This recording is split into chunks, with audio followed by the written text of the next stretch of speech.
AP McCoy, Sports Personality of the Year, 2 days on. How are you feeling? Obviously, it's something that I will never forget, but very much looking out at Campton and places white, it's back to reality, really. Just harking back to Sunday night, I remember watching it.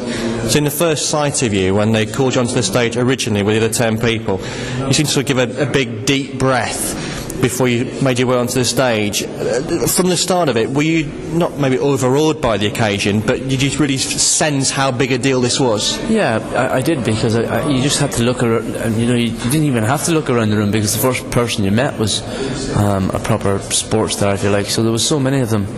There was so many of them around that it was a difficult thing not to get overawed by, or it would have been impossible not to get overawed by them. So it was just a pleasure to, as I said, to have been there on the night, let alone to be along with the nominations, And as the night went on, we all knew all know you as the ultra competitive guy in the weighing room. You're the guy that hates defeat and adores victory. Did that competitive streak carry forward on tonight itself? I mean, how keen and desperate were you for you to win it as the night went on? Well, it's a different thing than competing or taking part in your sport, because that's something that actually is up to you, and something that you actually have control over, and something that something that you have a say in, no matter. Whereas that was something that I didn't have any control over, something that wasn't actually really nothing to do, whether how much I tried or how much will or ability you might have, it didn't really have any part to play. So it was a feeling that there was 10 other or 9 other unbelievable nominees up there, and when you watched them talking, or people talking about their sports, then you thought, they're unbelievably successful and they've achieved so much, and as I said, you only had to watch what people said about them and thought about them to realise that anyone could win the competition, And when it came down to those final few moments, and they announced the third and it wasn't you, and they announced the second and it wasn't you, and there was still Graham McDowell sat in the audience and Lee Westwood, in your heart of hearts, what were you sort of thinking at that stage? Do you think you got it, or was their failure to be on the stage a big worry for you? It was always possible, because, as I said, you only have to look at how strong the other 9 nominees were, and obviously Jessica Ennis has been unbelievably successful. Phil the Power Taylor is, he's just an entertainer that has been brilliant at his sport, and you look at the other 8 people, including myself, that are still sat down, and you think that anyone's name could come out, really. As you say, Lee Westwood's the best golfer in the world, and Graham McDowell is a US Open champion, hold the winning Ryder Cup putt, beat Tiger Woods, so anything could have happened.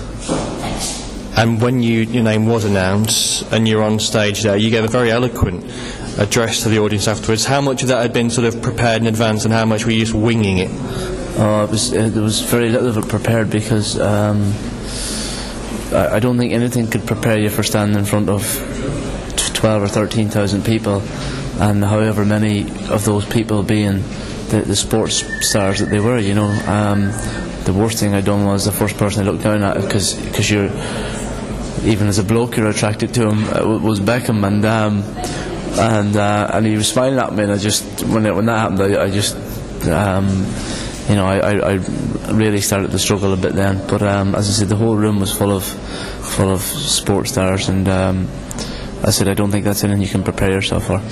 And in those moments afterwards, when the cameras stopped rolling and we sort of started watching The Apprentice final, what were those like? The sort of the after show party, sort of speaking to people afterwards. It must have been a real sense of elation. Yeah, very much. And as I said, I'm a sports fan, so I like watching all the sports, and to be in their company, and to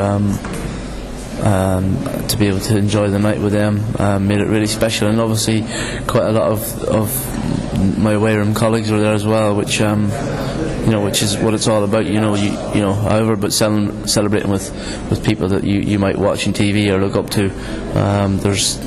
There's nothing better than celebrating with your friends and colleagues that you work with every day. And just looking at the actual victory itself, it was by a huge margin, an enormous margin. Through this whole sort of last 2 or 3 months, as Racing for Change and Octagon and Racing Post and all the big racing vehicles have been trying to push you for it, you've very willingly gone along with it, although you said it's been embarrassing at times. Now you see the outcome of it, you must sort of look back and think, yeah, that really was all worth it. Yeah, very much so. It wasn't that I never appreciated it. I did, but it's just, as I said, I don't feel that much in all of as I thought our sport was reasonably proud of my achievements. I didn't feel that I was in any reason where I should have the support that I got than what anyone else should have.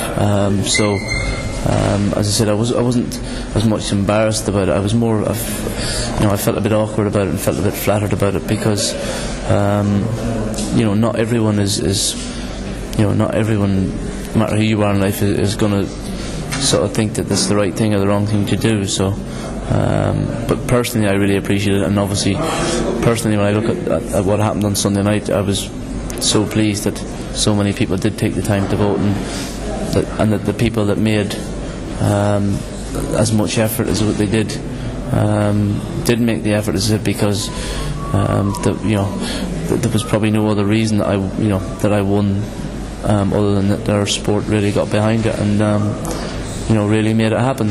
What was surprising was that even though a lot of people obviously hit redial quite a lot of times, that there was as many votes as what there was.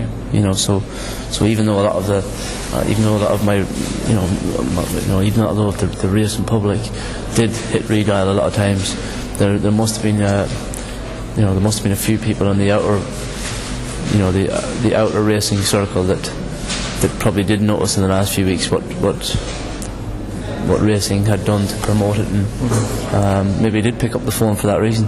And how does that make you feel? 'Cause I remember speaking to you a few times in the build-up to it, and you sort of were very honest, and you were saying that on the night itself there'll be lots of people out there who've never heard of AP McCoy, don't know who I am. Clearly there are more people out there that do know who you are than you thought. Does that make you... You're clearly not a conceited man or a big-headed man, but does it sort of make you sort of feel more comfortable in your own shoes as a sports personality? Yeah, I see myself as a jockey really more than anything else, and obviously, outside of your sports accolades, I mean, that is probably the greatest accolade that a sports person can have in this country. I even now I see myself as a jockey, and I'm one of the lads. I'm